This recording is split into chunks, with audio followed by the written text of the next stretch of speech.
What's going on, Image? We're back again with another video. In today's video, we're going to be talking about the Juan Soto contract. I mean, it's just absolutely insane. As you guys can take a look right here, here's the contract. He signed this with the New York Mets, $765 million over 15 years. Probably the largest deal in sports history, which is honestly kind of insane to even think about. And apparently this contract can get to $800 million as well. So he does have an opt-out after the end of 2029. So after his first 5 seasons with the Mets, he can actually opt out of this contract when he's 30 years old. So that is really interesting as well to see if he does that. If he doesn't do that, then this deal goes up to $800 million. So the Mets are trying to incentivize him to stay after that time. I mean, low key, I feel like he could take it, or he could just keep this contract for the rest of his career. Kind of depends how long he wants to play at that point. But yeah, he signed till 2039, which is insane. He's gonna be 41 when this deal is over. This is just crazy. We can look at some of the other largest contracts in MLB history.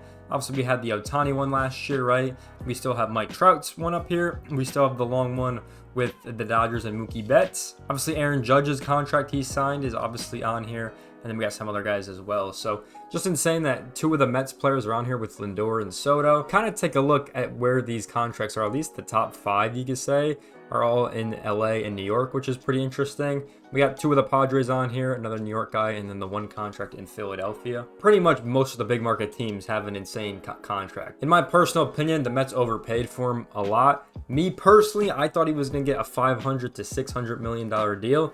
I did not think he was worth more than Ohtani, to be honest. So I think that's a mistake from the Mets, and it's going to eat them up long term. Will they win from it? I guess that's the big question, right? We just saw the Dodgers win with Ohtani, so that's the big question from them. Me personally, I don't like the deal from the Mets' point of view. I think if you're Juan Soto, I mean, it makes clear sense, right? To easily able to get there. Here's some of his numbers right here. I mean, batted 288, 41 home runs, 109 RBIs. I mean, just played incredibly well. Yeah, so now that this contract has been signed, right?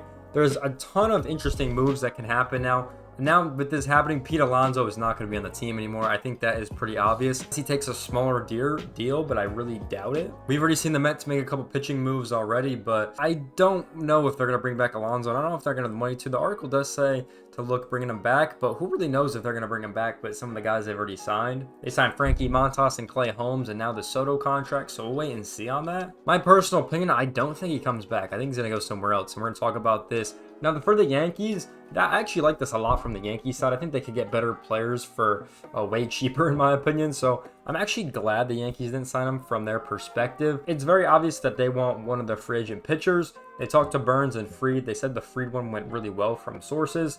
So that is definitely interesting.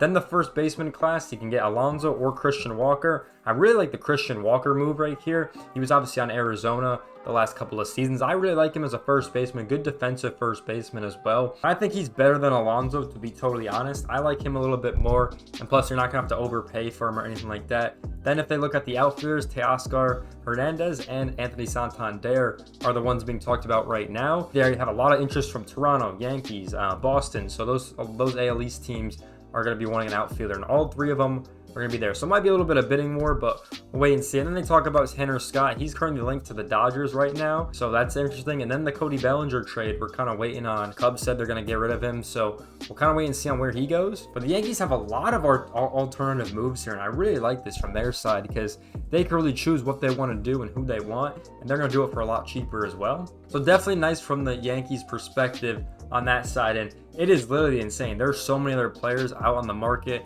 We can already see the names with Fried, Burns, Arenado, and Bregman are your third baseman. Scott from the relief pitching side, Hernandez and Santander in the outfield. I mean, there are just so many guys that all these teams could get, and we haven't heard a lot of teams either that have been into. A lot of the times I haven't heard anything about like Seattle.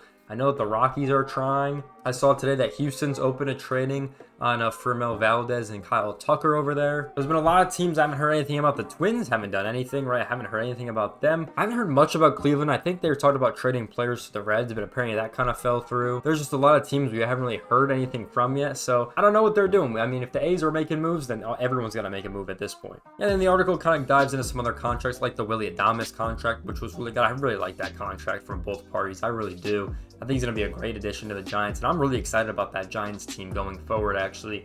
Willy Adames is one of my favorite players. You know, even though he was on the Brewers, he was still one of my favorite players. Great attitude on that kid, so I really like him a lot. And yeah, with that being said, Roki Sasaki just got posted today as well. So there's been a lot of things about him being known. Who knows? He's gonna be the next big guy, I think, that's gonna go with like a big deal, I feel like.